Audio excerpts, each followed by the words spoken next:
Hello everyone, welcome to the Daily Fantasy Sports Picks and Bets Show. My name is Ethan Kershaw, Daily Fantasy Soccer Analyst. Today we're going to be looking at a two-game slate on DraftKings for MLS Soccer. Make sure also to place your bets and enter your DFS soccer lineups for MLS.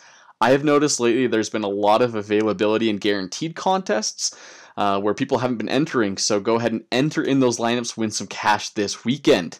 Also, make sure to drop a like on this video and head on over to Mayo Media Network and subscribe to Pat's channel. Pat and his team are pumping out some awesome content over there as well. Also, make sure to subscribe to Daily Fantasy Sports Picks and Bets, the Mix podcast, wherever you get your podcasts from. Leave a 5-star review. It'll really help us out. And then also make sure to head on over to Twitter. Follow me at Ethan Kershaw9. I can help you out with your DFS lineups, any soccer questions you have, any betting questions you have. I'm here to help you out. That being said, let's go ahead and jump into our lineups and look at some of the picks that we've got on the slate today. The first, we're going to start off with looking at some of the forwards. We've got Maxi Urruti at 8.2K. He's one of my favorite forwards this weekend. He has scored in 3 of his last 4 games, and he's averaging 4 shots per game and 2 of those shots on goal over those last 4 games. He's a very vicious striker. He's been on a hot streak a bit lately. A little disappointing in the game before the last, but I think he's got a great chance to score in this game. This should be an up-tempo game, a high-pace, fast-paced game against Real Salt Lake.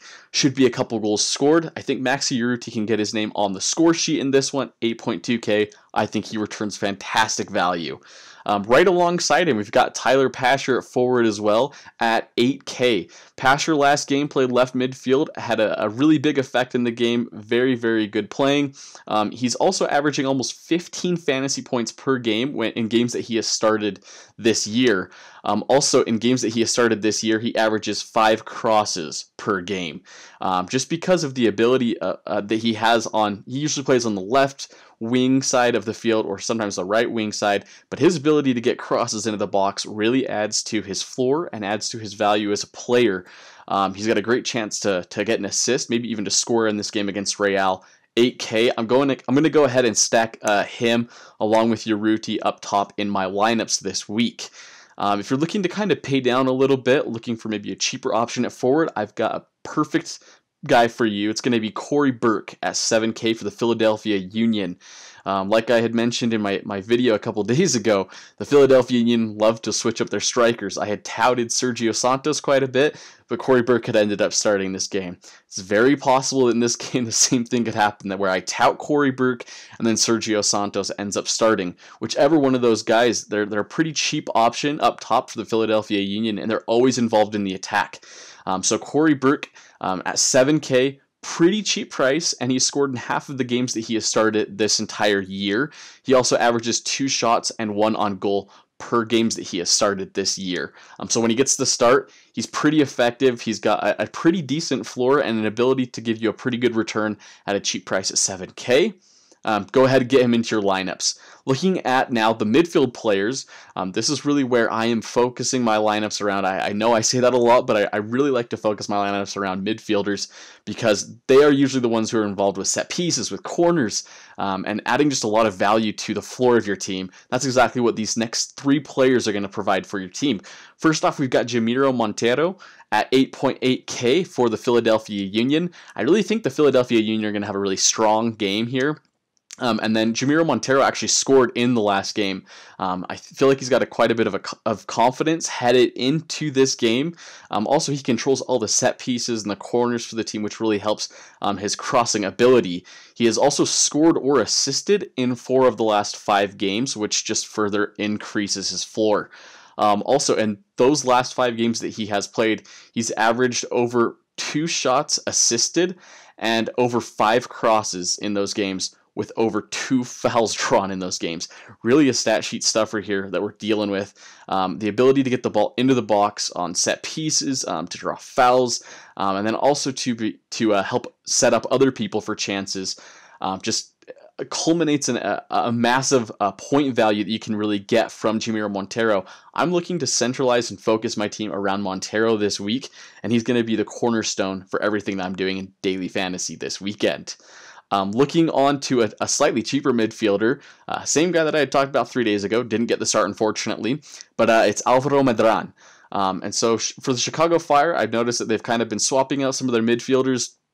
They've got Luka Stojanovic, who's also been getting starts lately because Przemysław Frankowski has been playing with the Polish national team. When he gets back, I kind of expect him to take over for either Medran or Stojanovic. But for the time being, Stojanovic has been getting the starts. Medran came off the bench last game. I think if Medran starts this game, he's got fantastic value. However, keep an eye on that. If he doesn't start this game, I really like Stojanovic. I believe he's at 8.4K this week. It's a little pricey for a midfielder. I believe he's the highest priced midfielder on the slate, other than Jamiro Montero. But Stojanovic is going to be taking a lot of set pieces if he starts, and if he doesn't start, those set pieces are going to translate directly to Alvaro Medran. Like we had talked about with Alvaro Medran, he's got the set pieces, he's got the corners. Also, he's averaging 8 crosses in the last 4 games started, with multiple fouls drawn in those games. He's just so active to not pass up at this price of 7.3K. I really love playing him this week. And maybe if you're looking to free up a little more space, a little more money, trying to play a little bit cheaper, how about playing Albert Rusnak at 7.1K? Rusnak has control of all the set pieces and all the corner kicks for Real Salt Lake in the final third. Also, he has scored or assisted in the last 2 games. He's got great confidence going into this one, and he's averaging almost 4 crosses and 2 shots per game.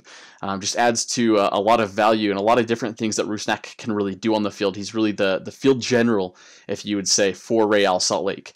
And then other than the second game of the year, he has a floor of 6 points per game this year.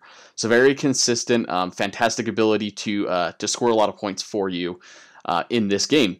Looking at some of the defenders that we've got, we're going to be looking at Kai Wagner at 6.7K as our favorite defender. There's not a lot of defenders in this slate that can really do what he does. Aaron Herrera and Andrew Brody kind of come close to him, but I like Kai Wagner just a little bit more. I think he's got a good chance to play a full 90 minutes in this game and get some shutout points as well, which kind of helps to his floor. He's also averaging 6 crosses per game in the last 3 games with a total of 9 shots assisted in those games. His ability to play, he's usually playing on like the left wing back area for the Philadelphia Union. He moves so far up the field though that he really gets involved in that attack. That's really what you want out of a defender.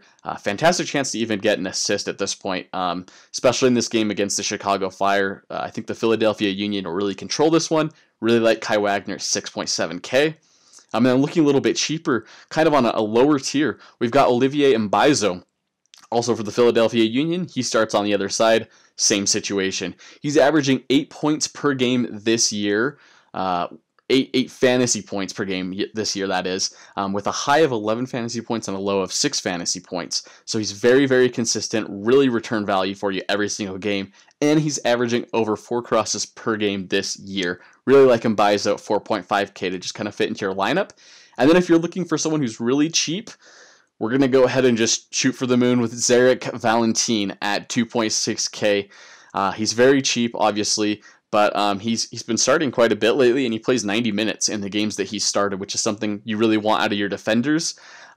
He's also had a positive output for daily DFS points every single game this year, and he's had 11 passes intercepted and 3 tackles won over the last 3 games. So he's really, in the last 3 games, he's really been effective, really been active, adding points to your lineup, averaging almost 4 points per game over the last 3. I know that's not a ton, but hey, it's 2.6K. Someone to just kind of throw in there, add some value to your team.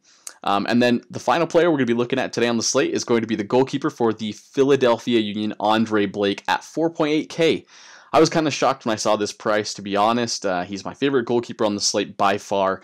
He's averaging almost 4 saves and 11 fantasy points per game this year, and 4 of his last 5 starts were wins and shutouts.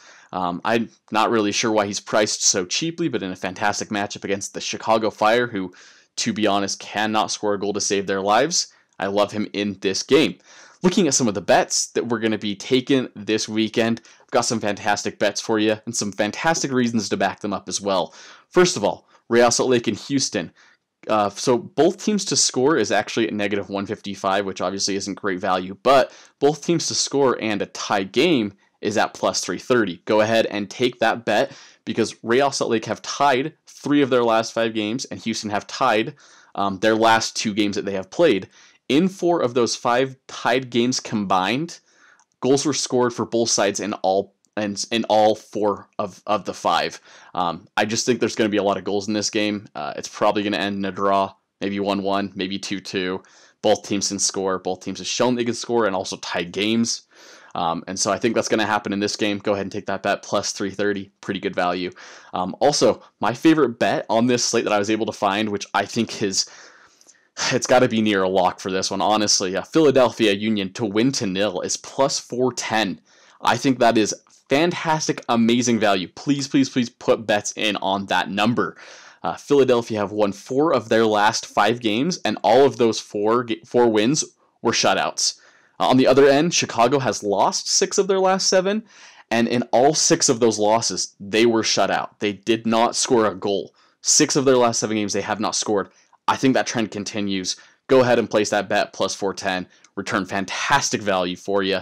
Good luck this weekend. Quick reminder, make sure to smash the like button on this video and subscribe to Mayo Media Network. And don't forget to leave a 5-star review on the audio podcast. And then head on over to Twitter and follow me at Ethan Kershaw 9. I will help you out with your lineups.